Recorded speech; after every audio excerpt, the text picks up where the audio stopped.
John. Right, well, there's a drum roll coming up for Ashley. Not very good at the drums. And we had a bit of a meeting yesterday. We were looking at our gold trading plan, the way that we started trading gold. Actually, Ashley, can you post that video tomorrow, please? John yesterday said he took the EURCAD yesterday after that meeting with Ashley. I won't steal Ashley's thunder, but it was one of Ashley's favourite patterns he was looking at. And I'm trying to make you a co-host, Ashley. Where's it gone? There we go.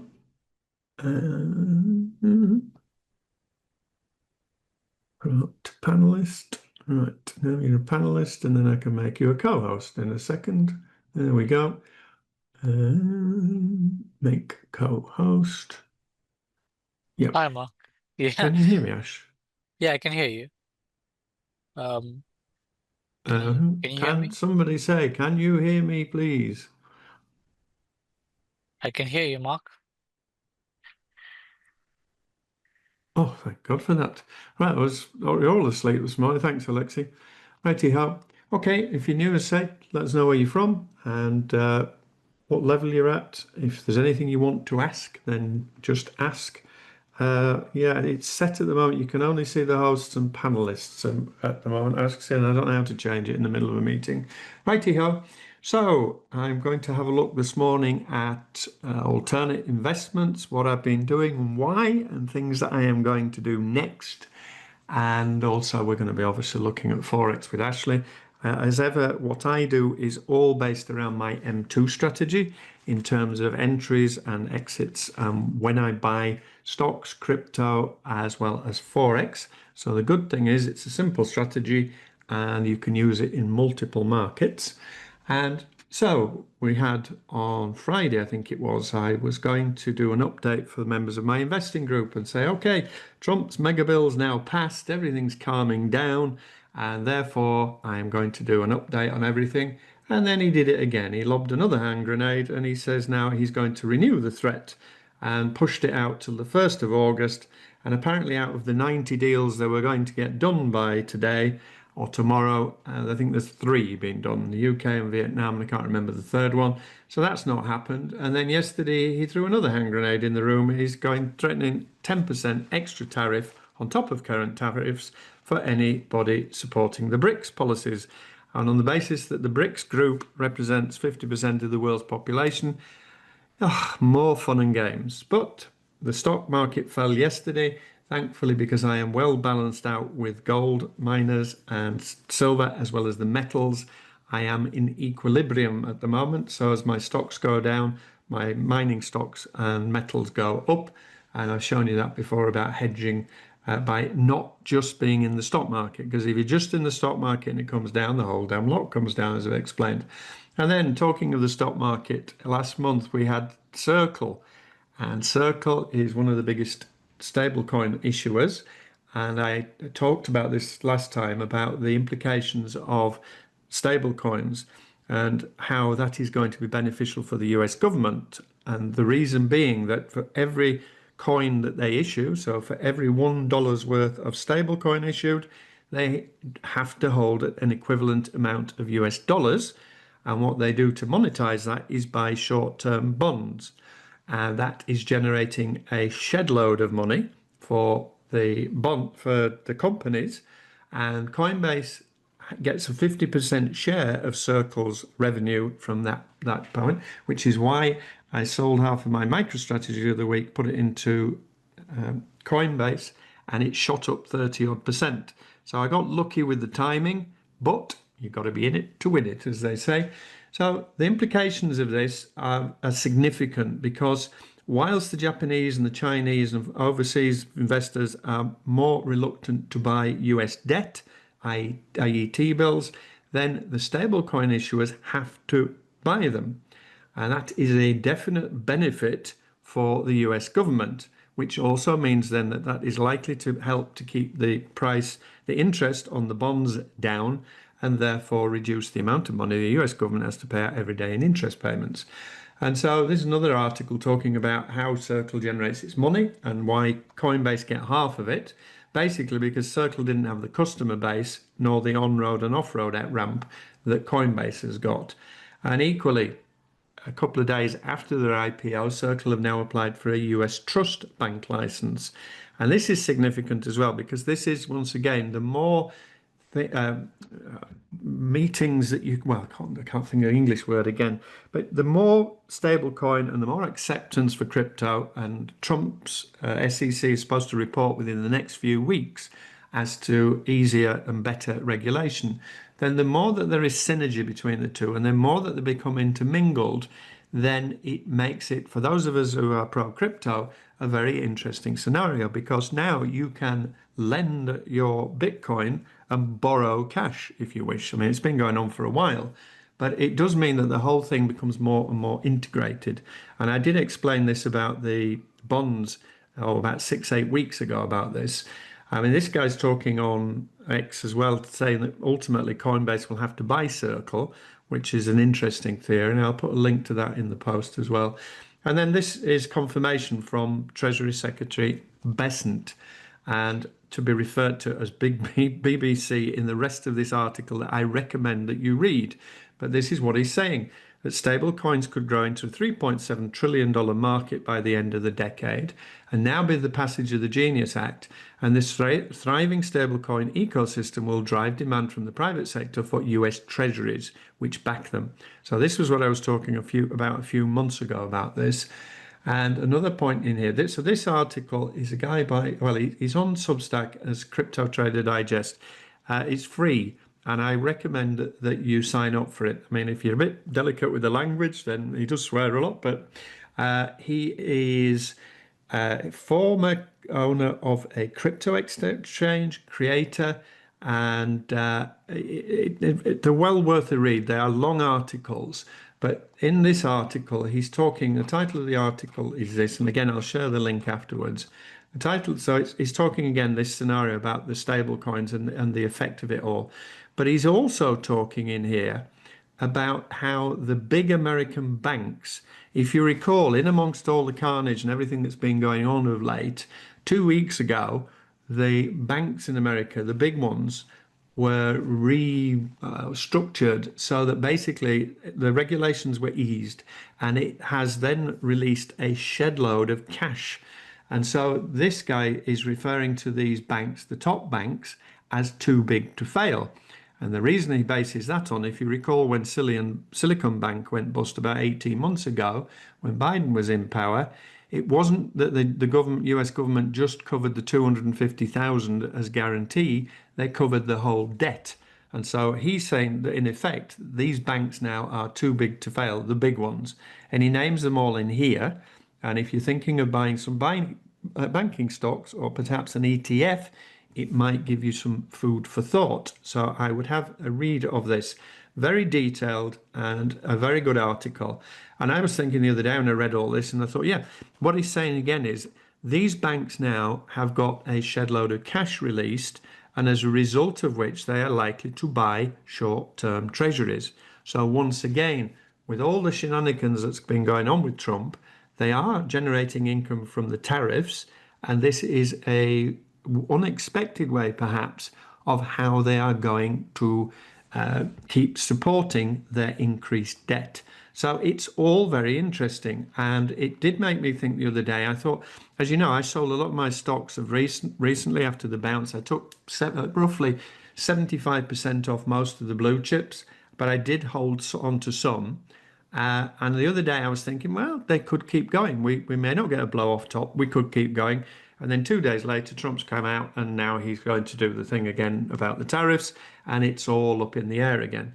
If you want to understand the implications of all of this, I recommend you watch this movie. And even if you watched it before, if you haven't seen it for a long time, this is Too Big to Fail. So this was the weekend after Lehman Brothers went bust, and the world economy, not being too dramatic, was on the verge of collapse. And this is how the American government and the top big banks basically carved up the assets of the banks that failed. And there was the likes of Jamie Dimon sat in one room saying, well, we'll take that, and Citibank, you take that, and we take that. And a lot of what they were doing then I find very relevant in the article I've just recommended to you. So once again, improve your education and overall knowledge of what is going on around the world. Now, I'm just going to have a quick sip of my tea. Julian says, note, a whole load of Silicon Valley bros are starting a new bank called Erebor. Oh, okay. And Ashley's also put an article on here, Warren Buffett. We'll put that on at the end. So Bitcoin, if you hold crypto and you don't want to sell it, you can now borrow against it. And the loan to value rate varies between 40 and 80%. But let's say you own a Bitcoin and you wanted to borrow some cash to release it, to put it into something else, but you don't want to sell your crypto, you can actually borrow against it now. And one of the drivers of what's going on with Bitcoin, I shared this with you a few weeks ago. This is a Japanese hotel group of all things who are now determined that they are going to buy in the next 18 months 1% of the world's total Bitcoin. So there is clearly big demand. Short supply, big demand, gives me confidence that Bitcoin is going to continue to go up. And then here is strategy, MicroStrategy. And again, this was the best stock we bought in 2023, went up 1400% in a year. I still hold some of it, the balance, because I do the same thing all the time. I take profit, I take stakes out, and I leave the balances to run. But got a little bit twitchy with this the other week, and this is why I sold half of the balance and put it into Coinbase, because Michael Saylor, who's behind this, just keeps buying, and he's buying at all these top prices. I was talking to Forrest the other day at one of my private clients who's a CPA accountant in Canada. And I was saying, it's just, we could do a better job. All of us in this room could do a better job, you would think. I mean, I know it's difficult when they're buying a lot, but there was a YouTube video with Saylor the other week, and he just said, basically, I can't go to bed unless I bought some Bitcoin. While he's doing this, the average cost is now $71,000, which means if there is a run on Bitcoin, and we would remember 3 months ago, I shared with you I was buying again at 76.5. If we start getting down here, he may have to start liquidating because he's borrowed money to buy all this Bitcoin. That could create a scary scenario. And especially when you consider nowadays that the likes of BlackRock and JP Morgan and all the rest of them are in here, they specialize in disrupting and creating booms and busts in markets. And they would love to cause that kind of scenario so they could go in and mop up cheaply. So on the one hand, I am very positive with Bitcoin, but I am a little bit wary now with MicroStrategy. And I say that's why I went to Coinbase, and also been saying for the last year. The thing about Coinbase I like is because it is a regulated business in the US, and BlackRock also use them as an intermediary and I believe as a custodian as well. So they are well within the US system. And again, I think they have or are applying for a banking license as well, which is an integration with fiat, with stable coins, with crypto. And then so somebody sent me this the other day. This is a regulated bank in the not in the UK. They were in the UK originally. They're now regulated. They're based in Gibraltar. And it all looks very cushy. And I thought, well, this is not a bad idea. It's expensive in a way because you have to pay $1,000 a year as a management fee. But for the benefits that you get out of it, well, in theory, that sounds great. Do not rush off and do it because there is a but. There is a big but. And this is the thing about Trustpilot. You go into Trustpilot and you see, oh, it's 3.9. It's not bad, almost 4 out of 5. Recent post, okay, there's somebody here saying they've ripped him off of his $175 or something. Well, that's not such a bad problem. But here, if you go on here, there's 33% of people have given them a 1-star report. And when you start going through this, and I recommend you do this with Trustpilot all the time, and I do it with booking.com or anybody, because they all show you the latest ones always seem to be positive. And I know from personal experience, a friend of mine is a Trustpilot customer, and if he gets a bad review, he can complain to the rep and they will remove it or move it down the list. So the point here, and I always look for the recurring theme. And the recurring theme here is that their support is unbelievably slow. And bear in mind, they're charging you $1,000 a year. So you would expect to be getting the white glove treatment that they claim. And then on top of that, there's a lot of people in here saying that their money's disappeared for long periods of time and they won't release it. And this guy claims to be an attorney. and he's been trying to get his money back since September of last year. So do your own research. I will not be buying or joining with them. This is a more conventional way of doing it, that you can do it on the blockchain group. So do your research, get stuck in and start finding out what's really going on. And then the other week I shared with you, I'd took some profit on the US stocks and I was diversifying. I had bought some UK stocks. Don't believe the UK economy is not going to collapse with the government that's in power. But some of the companies I bought companies that were tied to defence.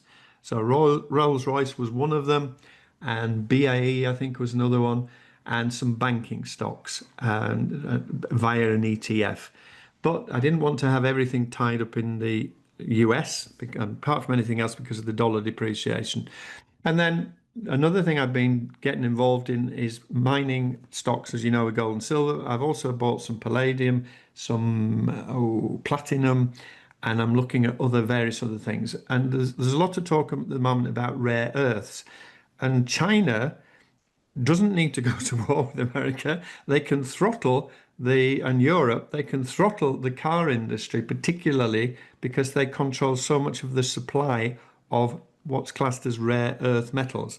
Now, they're not actually, when you read this article, these earth metals are not rare. They are all over the planet, but it's rare for them to be concentrated into an area. And if you recall, I've explained this for the last couple of years, China has been buying up huge swathes of land around the world, particularly Africa and South America. Why? Because they wanted the minerals were under there, because they are looking as ever at the 100-year plan, as opposed to yours and my politicians who are in it for 4 years and their priority is to get re-elected. Now let's have a look. Any questions, comments here? I'm not sure, Julian, what you were meaning. And then mark to market, trying to make sense as ever for Forex, what's going to happen today and the next day. And as I say, it's getting harder and harder. I was talking to a guy the other day who used to be a macro economist when it came to trading. In other words, he was basing most of his trading decisions on global macro. And I went down that rabbit hole 5 or 6, 7 years ago and came out of it and just stuck to technical with a bit of fundamentals thrown in. And he was saying is now within the hour, things change. And we don't know if we're in a risk on or a risk off within an hour. But this guy does make the most sense of the people I follow. Now, other things I have been up to, I shared this with you in the past. And I'm just up to my 3-4 months as of today. And this is an interesting thing. Unfortunately, if you're in the UK, you can't get involved because your government won't let you to get involved in this. You can bet all your money in your house on the casinos or anywhere else, but you're not allowed to invest in this stuff. But I have been involved in this now for 4 months. And at the end of 4 months of my experiment, I have come to the conclusion I am going to put more money into this because the distribution, the returns on it are nuts. But it's not just NVIDIA. This is just one of them. And I did buy a whole basket of them. And I've shared with you before, this is Yield ETFs. Yes, it's risky. Yes, there are people, if you go onto YouTube, there are people who bought last year who are suffering because the net asset value has dropped because they bought high up. I bought at the bottom using M2, using my technical and fundamental skills that I share with you here at Forex Mentor Pro and what I use for stocks and crypto as well. And so in here, they're showing you the distribution. So the distribution is, I have a bunch. I bought a dozen and I did it so that I was getting paid interest every week. And I also bought into different sectors. So I bought into AI, I bought into retail and crypto related and medical related as well. So I was trying to spread the risk as well as, but the conclusion, and this is an example of the distribution. So the 2nd of July, they explained what they were paying out for this week. And so this week on this one, I don't have this one, the semiconductor portfolio, their distribution rate is 40% per annum. And if you look down here for some of the other ones, ULTY is 80%. And SMCY, I don't have this one, is 101%. And this is the return on capital as well. So these are nutty figures. And it's something that is worth you having a look at. Now, if you do start having a look, you will see this is the print. I think this is for the last year or 18 months that this is, but the figures are changing constantly. I started to buy, I bought on the 10th of March. I initially put 10,000 in. I've since added to it and I have 12.5 grand in now. And as of this morning, I have received so far on my 12.5 grand, $2,000 interest. So to take that over the year, from my initial investment of 12.5 grand, if we were to take that, triple that, that would be 6,000. And what I'm going to do in the next few days, I'm going to get rid of some of the dogs and buy more of some of the better ones. And I reckon I should get an 80 to 90% return. Now, I was chatting with a guy on X about this the other day. This guy, Miami Futures Trader, because he'd posted an article and he said, you can retire in the USA now on $300,000. I mean, for that, that would be an expectation that you need 200,000 or 300,000 a year to live on. So if you only need 50,000, then you could live on 100,000 invested in these kind of things. Now, what he did talk about here, he was saying that he's particularly into Misty, which is one of these. So this calculation that he gave, he's explaining here what he's doing. So he now has 14,514 shares of Misty at $20. And so that's total investment is 300,000.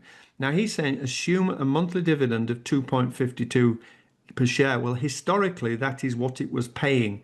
But for me, since I've been involved in this, it's only been paying 150 a month. And therefore, or is that a week? Dividend. So the point is, this is a historical figure. This is what it was paying.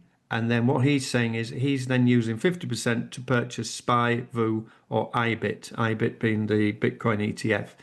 Personally, I'm not bothered about buying into SPY because the dividend on that is really poor. But it's a very interesting idea, and this is why I got involved in the first place. Now, this is the results for the ones that I bought. And you will see there's one that lost, and the one that lost is actually up today. I think it's lost 20%, and I only put 500 bucks in. And this one is called CRSH, and it is the inverse of the Tesla. And I didn't really want to buy Tesla either because I'm not a fan of Tesla, but I bought it thinking that I didn't expect it to do well, and as it is, that's the only one that's lost. So I will get rid of that. The best one on here I will share with you. I think the best one is NVIDIA, which is this one. For members of the investing group, I was going to do the update yesterday and I couldn't because I was waiting for this payment to come in. And I'm going to try to do it tomorrow morning before I leave. And then I will update you, show you the full printout, and then I'll show you what I'm selling and what I'm going to go buy and what I'm going to go on to. For the rest of you, though, get digging in and have a look and see if this kind of thing would help. I am using ChatGPT a lot more now, and ChatGPT came up with the figures for me the other day because I couldn't work it out in bloody Excel how to work out profits, and you just ask ChatGPT. And if people ask me a question, somebody was asking me how the bond market works the other week. Instead of asking me, guys, just ask ChatGPT because it'll save the journey from you to me, and me to ChatGPT. Because if you want something simplified, and here, I asked it for a summary of the book, Think and Grow Rich. And the more I look into, I mean, I'm on this on a very simplistic level. The more I look into this is amazing. It saves so much time. Right, let's have a look at some charts. So these are those three of the stocks, the Yield Max that I've just explained to you. Now, I started watching this last year around May, June time when it was up here. And as usual, we came up to a double top and I was thinking, I'm not buying there. And I'd watched it, then I forgot about it, and then somebody reminded me. And when I had a look in here, and I suddenly started to think, well, hang on a minute, I had a look at the result, and the results, in terms of, I've just shown you, the returns were nuts. I think the top one was at 230% or something silly. Where's it gone? 293%. So even though the NAV value is down, the amount that they were earning on the interest was way up, so it still made sense. So I started to focus on around here, and there was a gap down. I was tempted to buy in January and I was busy with other things, but this is where I started to buy. The other thing as well is this $2,000 I've received now on the 12,500. I didn't buy everything immediately on the 10th of March. Some of them I have bought over a period. So like this one with NVIDIA, I bought here, here, here, and here. and I try to cost average in. This would be an M2. If I wasn't in this already, I tend to be, with things like this, a bit more aggressive. But what I would do if I wasn't in it already, I would be watching for a breakout of here.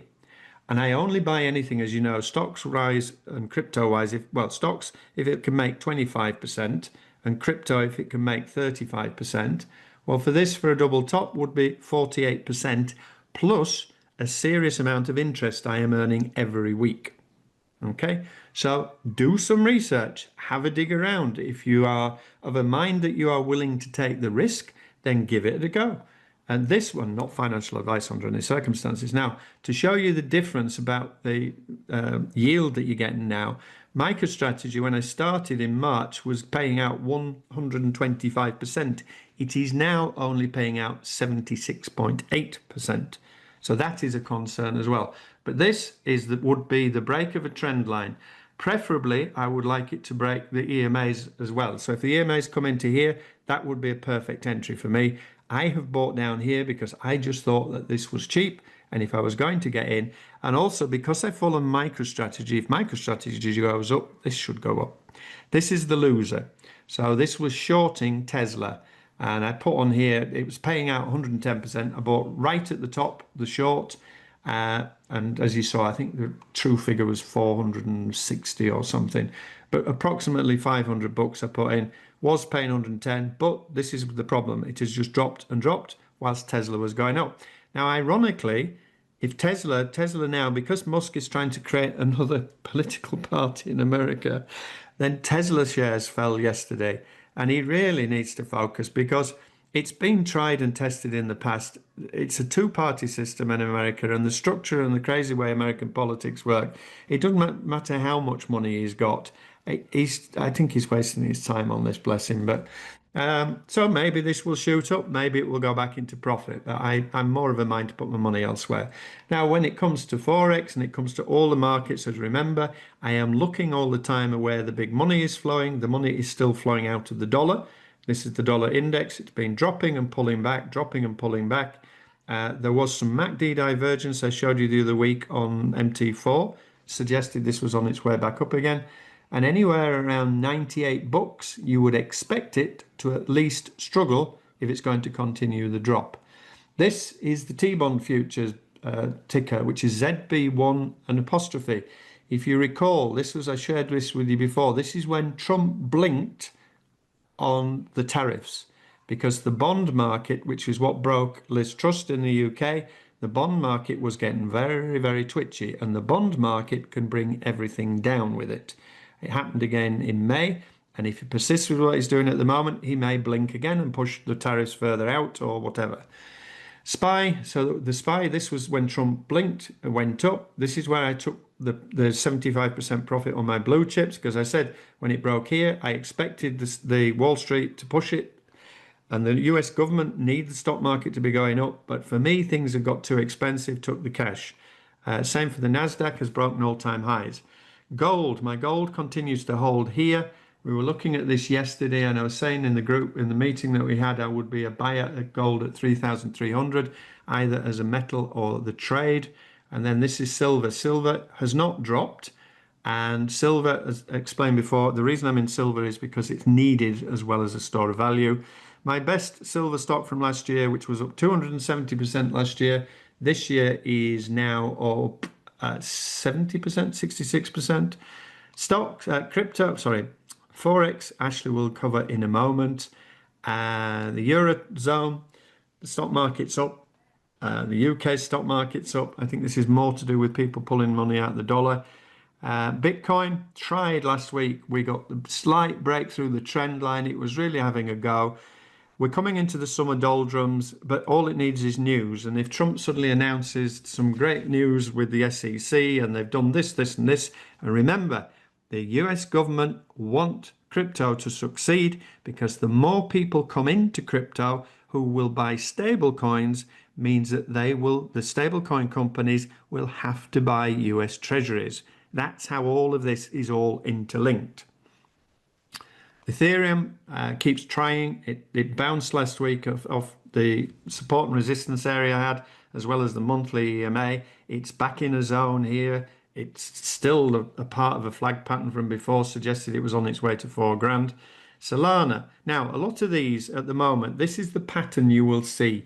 So this is where I start to get interested. Now, I have been buying in here. I think I may have even bought some XLM the other week in here. Under normal circumstances, I would be waiting for a break of the trend line and the EMAs, and then I would be looking to buy. And this certainly has the potential to do more than 35% just to the recent high, and the all-time high is 79, would be my overall target. XRP is the same. So most of my cryptos at the moment are doing this. And then H-bar has broken the trend line, but now it's consolidating. Look what it's done. And again, why I use these EMAs? 6 days in a row, it has bounced off the weekly and the daily 55 EMA. So there's conservative ways. You wait for the break, the pullback, and then the move on. Coinbase, this was the M2 break here. We got the break. We got the break of the EMAs. Now, I was buying in here for fundamental reasons, and I was buying in here last summer because I explained, I thought that because they were regulated and the effect it was going to have, that I felt that this was a good decision to buy, and I continued to buy this area here. And then I bought on an M2 breakout pullback here, and this 2 weeks later was when the Circle deal was announced and that they were getting all that extra profit. So half of my MicroStrategy I put into Coinbase, and that is up 46% in 3 weeks, which ain't bad. Now, this is my best performing uranium stock, and I missed it this time. When things drop is when I am looking to buy, and Berkshire Hathaway is quite interesting at the moment because that is breaking a multi-year trend line, and the 200 EMA again is trying again today. And if it was to break the 1 week, that would be really indicative that we could be on for a pullback in US stocks. GDX and GDXJ I've shared with you before. These are mining ETFs. Too expensive for me at the minute. I would be looking for a drop. Taiwan Semiconductors, again, too expensive for me. I was in AMD and Nvidia, so I didn't buy this, but that was the buy area for that one. Tesla, I'm not interested, as I've explained. Baba, I think I'm out of Baba now, actually. And then these I watch. These were the ones I got out of recently, and I kept the balance. So Palantir took 50% off because I think it's going to keep going. Meta, I took 80% off. We're at a double top again up here, so it could well pull back. But with the uranium stocks, I was looking yesterday, uranium dropped yesterday, and those then for me are buying opportunities. So let's see if I've got any on here. Coal, I'm also looking at coal at the moment because that's interesting at the moment as well as, where's it gone?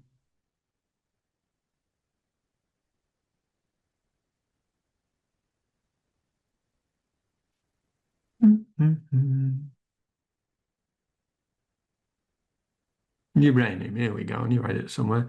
So some of the uranium stocks that I bought recently are back down to where I would be interested. This is Sprott Physical Uranium Trust. Now, uranium does not necessarily make quick gains because you don't just suddenly build a nuclear reactor. Although Rolls-Royce in the UK have mobile reactors that they are building, and there are other companies in America as well doing the same thing. So for me, this one, for example, the Global X Uranium ETF is too expensive. But this one, on the other hand, this is Sprott Physical Uranium Trust, is a M2 breakout pullback. So if you're interested in uranium, do your research, have a look. This is a royalty core, so they make money lending money to the miners. So again, that is an M2 breakout. So keep your eye on what's going on. Think about rare metals, rare earth, think about uranium, think about Bitcoin and crypto, and then use the technical skills to think about where to buy. Finally, this is ISA, which is a tax wrapper stock in the UK, and I've shared this with you before. This is a friend of mine. We started buying this on the 6th of May, so he missed the rebound in the US stocks when Trump blinked. But his 20,000 is up to 25,354, and that is in 6th of May, 9 weeks.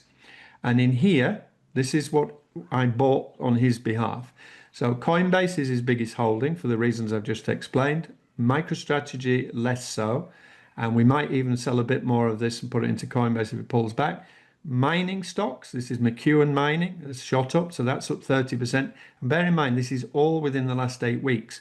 So for anybody thinking of getting involved in something and say, no, I missed it, it's too late, this was after the bounce. There are opportunities there all the time. If the more you understand what's going on, this is a crypto stock, another crypto stock. This is a silver corporation. This is quantum computing. This one is a dog and is going today, but this was also, I think, related to quantum computing. I've got it, the stopping on this just below it. There was some bad news came out the day after I bought, but we'll have to keep our eye on it today and see. It was closing of the gap, so I have the stop just down here. Amazon, I've got a bit of that left. We're taking some profit on that. Paladine is another rare earth metal. IonQ is another of the quantum. A bit of Google left, took some profit. Another crypto, and then a healthcare stock that's not doing particularly well at the moment as well. But the bottom line here is 20,000 is the limit you can put in, and I have shared it before. I can't do it now because it would expose his name and details, but that's in 8-9 weeks, guys. So it's out there. You just need to educate yourself and get involved. And inside Mentor Pro, if you go into my other blog lower down the page, you can see all my previous posts on all of this stuff. Right, comments. Julian says, China rare earths, big vertical, from mining to processing to supplying quality usable material. Yep, so that's something to think about.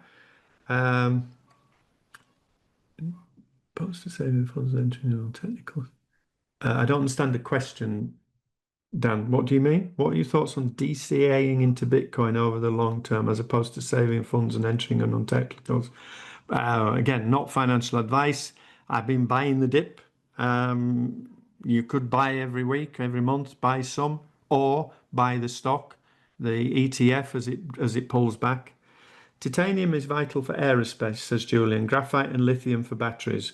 West projects now trying to compete with China and Russia for these markets. Rather risky, but interesting. Okay, so Julian's done his research on these rare earth metals as well.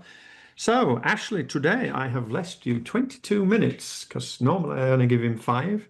I'm going to hand over to Ashley and then I need to go and sort something out. So I'm going to leave it with you, Ashley.